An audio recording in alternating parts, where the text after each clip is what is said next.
Hi, everybody, and welcome to the Growth Advantage podcast. I'm excited to be joined today by Tolu Ariyibi-Oke, CEO and founder of the Metropolitan School of Business and Management UK. Tolu, thanks for being here. Thank you so much. Thank you. I'd love to get started, if it's okay with you, by asking you to tell us a bit about your business and your role within it. Okay, so MSBM, Metropolitan School of Business and Management, is an EdTech platform, but we're also what is known as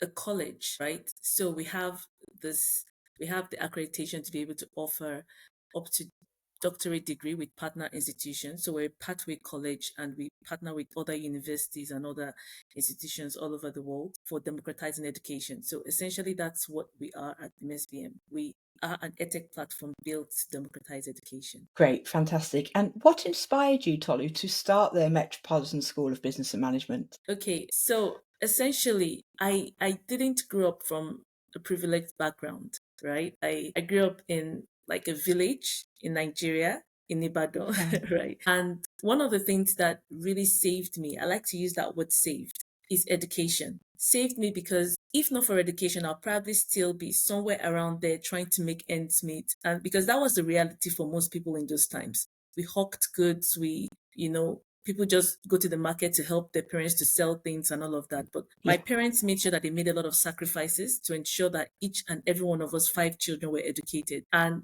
they didn't just stop our education to secondary school level because that was what a lot of people felt. Okay, we've done it, it's okay. But for most people, especially in Africa, they try to push you through to the university level. And that was the thing that actually, made the difference. And it's because of that we thought that why not give other people this same opportunity? Because it gives you options. And that's what this is all about, trying to give our next generation options, right?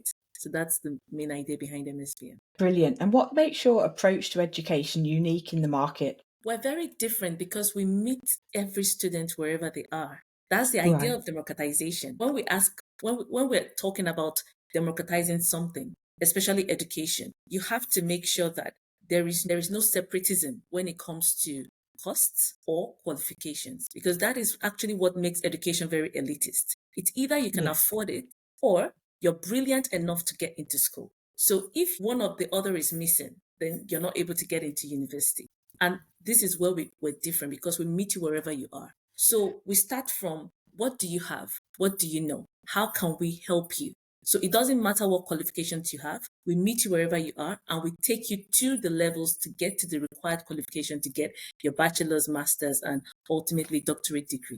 And we take you through all that process. So that's what differentiates us from every other school out there. That sounds amazing. I really can relate to what you're saying. Having previously been a teacher myself, I understand that all children are different and all young adults are different. And like you say, some people may not have the funds to attend university or have the academic high level ability to get where they want to be. And then there's that huge gap in the middle. So doing what you're doing is offering those people an opportunity to get in onto these courses, which is absolutely amazing. Yes, yes. And how has the education landscape evolved since you started, particularly regarding online learning and technology? Okay, so at first, when people head online, I think a lot of institutions, especially the brick and mortar, were quite interested and they were quite excited about the possibilities. But what now happened was that EdTechs decided to get a bit separate from brick and mortar because there was no good sync between the two. Brick and mortars, and I always tell people that most brick and mortar institutions, they are heavily funded by government or by donations. So most times it's not essentially the school fees of the students that get them through education, right? But edtechs, they were also heavily funded. So they were funded by investors. But the idea behind it was that edtechs were supposed to help brick and mortar schools to solve their problems, not to be separate from brick and mortar schools and try to run on their own. So because there was no collaboration between the two, somehow what we are seeing essentially going on right now is that edtech seems to be failing. Yet brick and mortar schools are still not answering the questions. So there is that divide, right? The problems are still there. Students are still not getting educated. A lot of students are still they are still overwhelmed by the general idea of education. Problems are still there. EdTechs that are supposed to solve the problem are not solving it because they were all trying to stand on their own.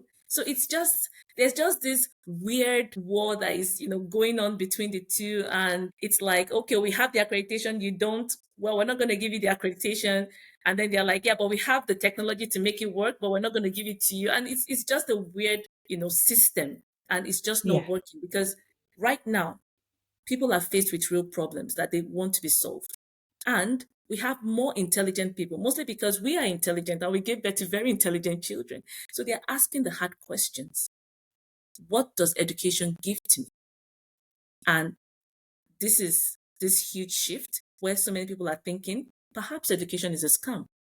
And yes, maybe it is a scam because we're promising them something big after degrees. But the reality right now is that you really can't get something big after a degree because there is no system in place to make that happen. So, Yes. this is the kind of crisis that we're facing, the kind of challenges that we're facing in the sector, the kind of changes. So, yes, tech is good, but it's still not solving the problem. And the brick and mortars, they're sort of settled in their way and they're not really willing to change it. So it's just that, and that is what we're facing in the system right now, and trying to work towards changing. Yes. And do you see yourself as a hybrid of the two, sort of filling that gap? Yes. So what we're doing at MSBM is getting collaboration from other higher institutions. So it's actually something that we're very proud about because right now we know we can't do it alone. So what Yeah. we're now doing is partnering with other institutions and merging what we have.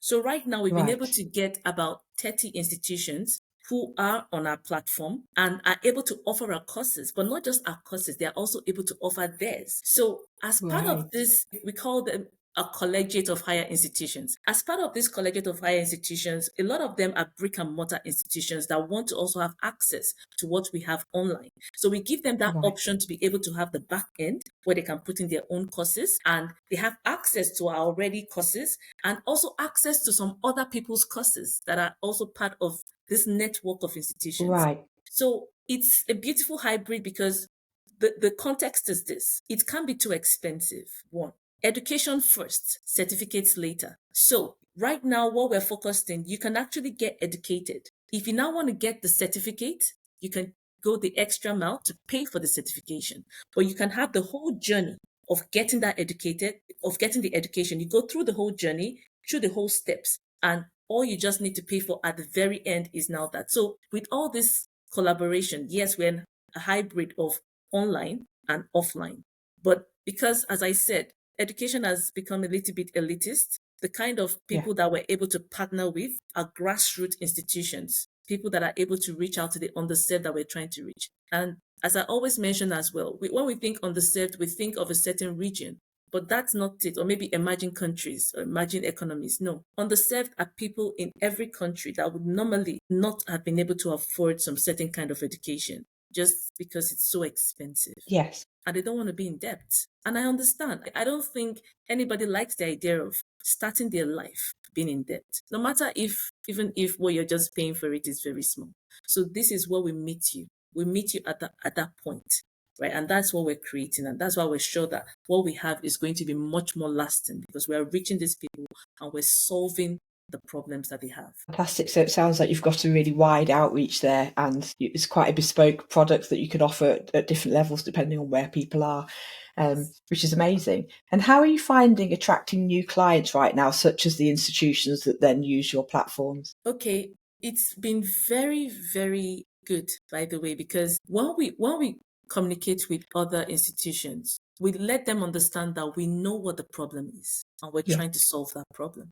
But we're not just trying to solve the problem by giving them a platform where they can have courses and put on their own courses. We're also solving the problem for the actual students themselves. We've Right. partnered with various bodies like Help One for mentorship purposes. We've also partnered with a VC firm, Capis, whereby people can come into the incubator program as students and actually build up into something. You have an idea, you think maybe you want to start your own business, then they build you up, they give you the resources that is required. And at some point, you also get funding. So Right. we're building like an ecosystem because we understand what the problem is and we need to solve the problem for these children, or else they won't get educated. And we do know that education is very important. Unlike what we've been feeding to these children, telling them that education means you get a fantastic job that will get you to buy a house and a car once you finish school. That is not the truth. I tell my daughter all the time, I didn't buy my first car right after college. It took some time. Yeah, of I course. didn't buy my first house right after college either. It took some time. But you have to go through the process. So until we're able to actually tell people that education is the training of your brain to think out of the box, the training of your brain to work out ways to be more effective and productive. It's not Yeah, necessarily just the gathering of information. Then education will continue to be a scam. So we're telling these institutions that we are not just giving you this platform, but we're also giving you a wider network. We have over 2 million students from over 180 countries, wider network wow. of would-be entrepreneurs or even working people, working professionals, networking with each other, getting services at less rates because you're within this system. And they're like, okay, because you're in this system, normally this is the price we charge, but we'll charge you this price because you're on this system.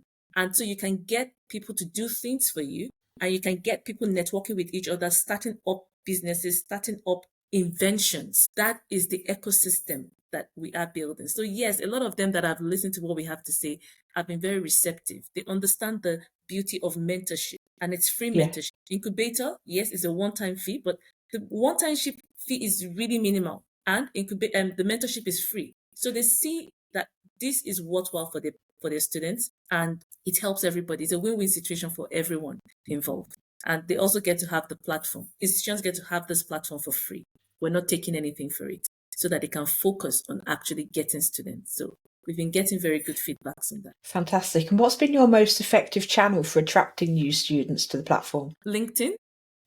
Okay, LinkedIn, great. yes. LinkedIn has been really good. Email marketing, but email marketing is also because we have the database that was gotten from LinkedIn. Digital Yeah, marketing has not been very effective. I think most people on digital marketing these days, they are mostly just, playing. They're not really there to really do anything too serious. I'm not saying that you can't find, but it's you spend so much to get value for that. So yes, the best places we've seen so far is LinkedIn, where you can speak to people and they can tell you what they want, or you can actually read and find out if they do have a need and tell them, okay, I can help you solve this problem and take it from there. So I think that's our best so far. great. And what's been the biggest challenge that you're facing in scaling the institution right now? Well, on LinkedIn, you can't reach more than a certain number of people per day. So That's right, that yeah. has so it's a very slow process, and because even though MSBM is a for-profit institution, we're not funded at all, so it's Right, bootstrapped. So every single thing that we do has to be process by process. We can't rush yes, it. If we spend too much, then it affects us in later months. So we have to be very careful how we do it because unfortunately, when it comes to social enterprises, most investors, most people are not overly interested in that because you can't get like huge funds at once. So they're not that interested in that. They don't feel like they can scale so much. But we right. believe that this is a more sustainable pathway. And that is what keeps us going. It's sustainable. It may be slow. But by the time we get all the people that we need to partner with, by the time students start or children or people start seeing that, okay, this is a pathway, not just to education, but to economic power, Yeah, then they're willing to come on board. Because I always tell people that most of the time we don't mind paying for a service. We just like to pay for a service that gives value. So that is what we're trying to do right now. We want to get students to understand that there is a value involved in this. And it's not yes, just of in the course. education, it's in the mentorship, the possibility to mentor people, is in the networking, the possibility to meet people that you can start businesses together, and also the possibility of funding all different things in one melting pot. That's what we're trying to do. It's about building the whole person, isn't it? Giving them those life skills as well as the education to then go Yes. forwards in their life. Yes. Fantastic. And coming back to yourself, Tolu, could you walk me through a typical day for you? What takes up most of your time as a CEO? Okay. So what takes up most of my time? Meeting with would-be partner institutions. That's mostly it. Then there's now the follow-up periods of trying to get them to understand the platform and also tapping to the vision, right? At the truth is that most people in education, they are in need for a reason. They are in need to make a difference. Most. When I say most, I'm talking 90%.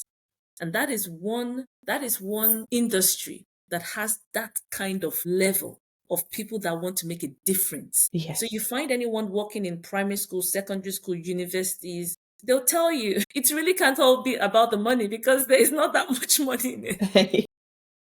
It is the passion to make a difference in the life of someone. 90% of them are like that. Now, maybe the remaining 10%, I'm saying 10%, I don't think it's up to that, but 10% maybe for the money, but 90% is mostly because you're trying to make a difference. So Yes, of course. once we understand that, we're able to tap into them and get them to tap into the vision. That imagine a world where everyone, irrespective, are you dyslexic? Are you blind? Whatever, imagine anyone with the opportunity to be able to get university level education, irrespective of your academic qualifications or finance. And they can connect with that because at the heart of every educator, that is actually what is in them.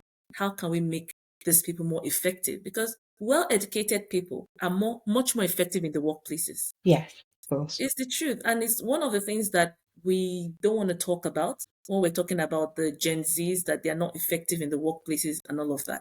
We caused it because we told them that education is not that necessary. You can do so well without it. Failing to understand that education is education, it is not a school system. So by mixing Yeah. up a school system with education, we are failing education or failing to define the real meaning of education to these children. So anyway, once we get them to do that, we feel it's easy to connect. But it's a slow process because it's very one-on-one. I could make it like just a blast, but I didn't want that. It's very important that I get them one-on-one and explain what we're trying to achieve.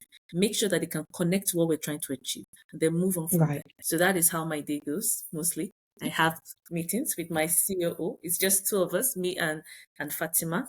We just have meetings and meet with them to teach them through how to make everything work and how to take advantage of everything that we're giving to them free of charge, by the way.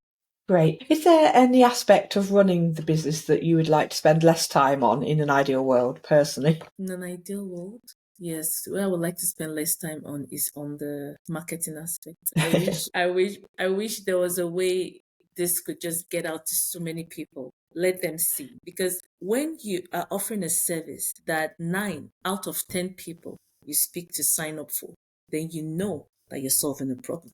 And that's the reality that we're faced with. Yes. Out of 10 institutions that we speak with, 9 of them sign up, and 9 of them Wow. sign up very fast. So we know that people are aware that there is a problem and that they know that this problem needs to be solved as quickly and quietly as possible. So, but getting to get people to know what we do, it's a whole process because everywhere is full of so much information right now. It's difficult for some people to just like sieve out all the white noise and get to the core of Yes, I the can matter. understand. So if there was in a easier life when we used to just have only one channel, like maybe radio stations or TV or billboards, we could just have Yeah. splashed it out there and get the word out as fast. But right now there's like it's so many channels and a lot of the channels can't work that well because so many people are using all these channels as well. So it's Yes. become too expensive to yeah, so if there was anything to just be in the marketing aspect. I love the sales. I love the sales aspect. That is where I get to talk to people and explain the vision, what we're trying to achieve. Yeah. I love that aspect and I won't miss that one for anything in the world. But getting them to know about it is so stressful. Right. Getting that brand awareness out there. Yes, the brand awareness. And do you have a sales and marketing team, or do you outsource any of that, or is it all just done by yourself? We have in-house and we also outsource Right. because some companies are just really good at this. So it's easier for us to just, allow them to help us to handle those aspects. But we also have in-house that sort of does like the back end aspect, right? So it's a Yeah. mixture of the two. And I think for most people right now, that is what they do. It's always a mixture of the two because you can't do it all on your own and you can't employ everyone to do everything for you. any Of longer. course. So it's a mixture of the two that we use now. And what are your key performance indicators for measuring success? Well, for measuring success, essentially sign-ups of institutions and revenue. Of course, yeah. Revenue from the institutions. Those are the main thing. And our job is also to try to help as many of these institutions to also, get the word out there, which is part of what we're doing. We just signed up with an institution in India. They have a whole chain of hospitals, Apollo Hospitals. So we just signed up with Right. Apollo MedSkills, and they have so many employees, and it's all about upskilling for them, how to upskill people Right. to be more effective in the health industry in India. And they want to go a little bit more outside of the health industry into the administrative field of also the health industry and things like that. And it's a very big deal for us, right? So Success. key performance is about signing up with partners and then afterwards also, the revenue from those partners. So our job is essentially to ensure that they have everything that they need to make the work easier for them and help them with every other aspect, technical aspect, academic aspect that they are not able to cover because maybe they need something extra, different things like that. So KPI, more signings of institutions and then those institutions bringing in more students. That's it. Fantastic. So one feeds the other, obviously. So, that's obviously really important to your growth. And how do you manage and monitor your financial performance? Well, that's usually the job of the accountant. And we also have an external accounting firm that helps us with some of these things that looks at our spend and our revenues and just make sure all of that is handled.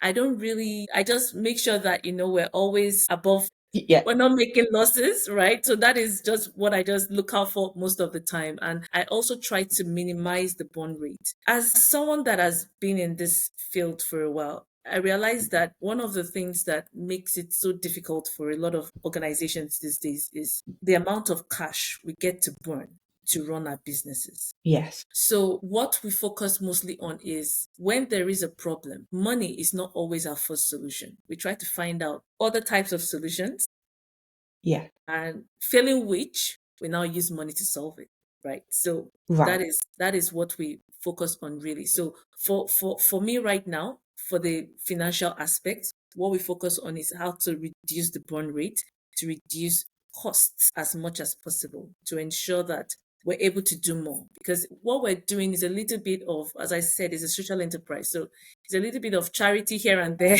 So we Yeah. just need to find ways of, solving all those issues. And that's what I just focus on in the finance. I don't really do much of the accounting aspects, the accounting department and the external accountants that deal with it. Of course. And looking to the future now, what are your business goals for the next 6 to 12 months? Yes, business goals for the next 6 to 12 months, sign up more institutions and also get secondary schools to hear about what we're doing, especially for the next gen initiative that we have for 16 to Right. 25-year-olds. So that's what we really want to focus on. Speak to secondary school head teachers, principals, let them understand that there is something that is in place for their students that are in the senior high school years, like the last 3 years of secondary school or Yeah. last 3 years of high school, that they can start getting to have some things here and there with,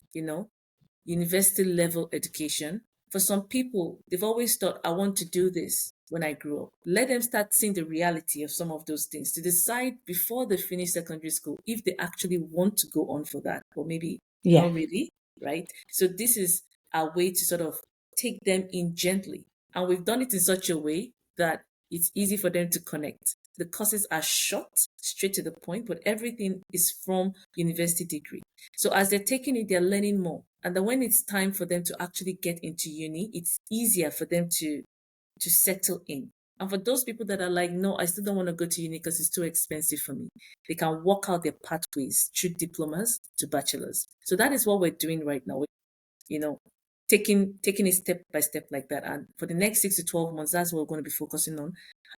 Institutions, higher institutions that are enrolling students and secondary schools that actually have students so that we can guide them through this process. as fast as possible before they become disillusioned and decide that they don't want to go to school again. And would they get any UCAS points from any of the qualifications if they're doing it at that stage? Yes. So for instance, for people, let's pick the secondary school students. As they're taking Yeah. these courses, right? At some point, they can decide to go in for the level 3 diplomas, OTHM qualification level 3 diplomas, and they can get that. Later, they can go for the level 4 diplomas, which is like the first year of university. So level 3 is A levels, level 4 is first year. Right. Then later, they can do level 5 diploma, which is like the second year of university, right? So they can actually go through all of that, and then they may only be required to do the final year on campus. Okay, Yes. interesting. So That's it brilliant. saves them. So even if they want to take a student loan, they may just end up taking student loan for 1 year only, because the fee that they are paying to get to that point, the parents can easily pay for them. Is so cheap. The amount we're giving into secondary schools is negligible, and it's easier for those students to build up to that point, right? Easily, without any stress. And if they feel overwhelmed at any point in time, they can just stop, take a break, then come back in. But nothing is lost. The whole Amazing. journey, nothing is lost. There's nothing like, oh, you didn't finish this session, so that's the end of it. Nothing is lost for the whole session. So that is what we're working towards. Fantastic. And do you find that you get students with, for example, autistic students who may find going into university more difficult, but doing it this way, it's more accessible for them? Yes, it is. In fact, we're speaking to one charity organization because we actually offered to her that we can let our students, our autistic students, come in for free, because we believe that the way we've created the courses is in such a way that it makes it easy. Now, one of the things about autistic children, sorry, that's Down syndrome. It was actually Down syndrome, because for autistic children, for instance, a lot of them are actually quite intelligent. It's just the social skills that they lack.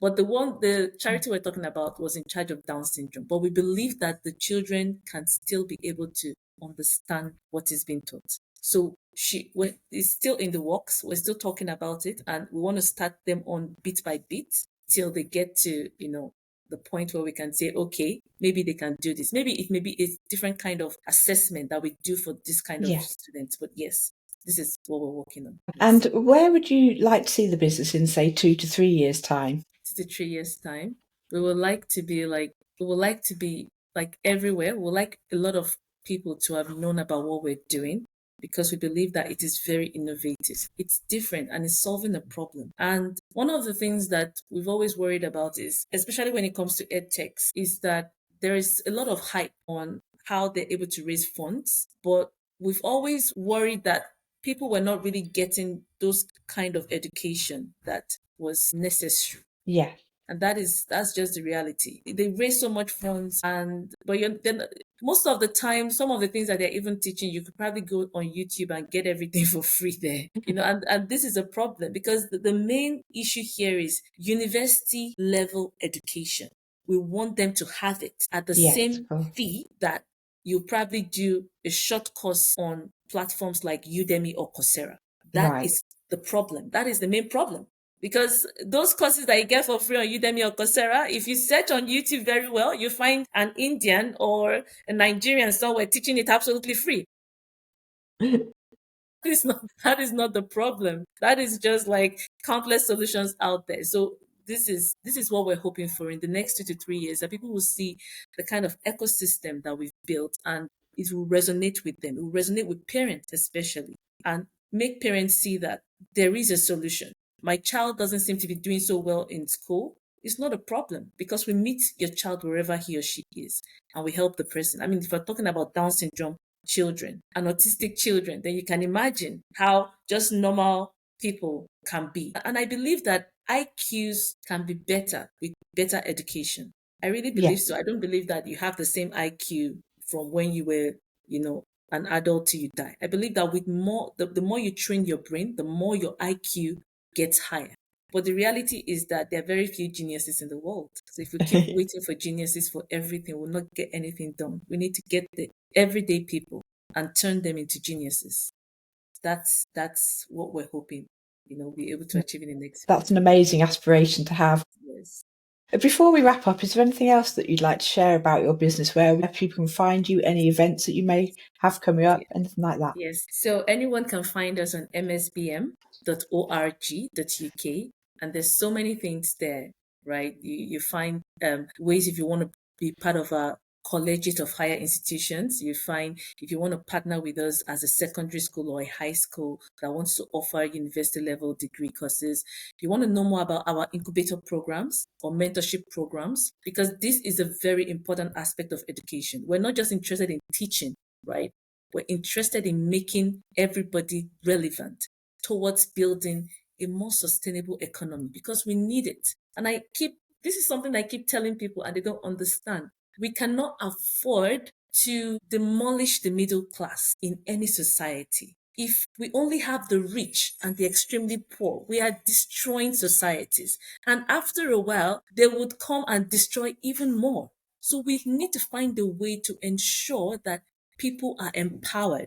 People are empowered to be able to make a living and take care of themselves and not be reliant on government welfare or reliant on, people giving them money out of charity. It's very important. It's the only way we can build sustainable economies, sustainable societies. This way is not solving any problem. We need to solve this problem. And you can find ways that we're trying to solve that problem on our website. Just go to msbm.org.uk and everything is there right on the home page. Click whatever you feel resonates with you. Fantastic. Well, thank you ever so much for your time today, Tolu. It's been great to hear about your business and I wish you all the best for the future. Thank you. Thank you, Ms. Rebecca. I really appreciate the time taken to speak to me on this matter.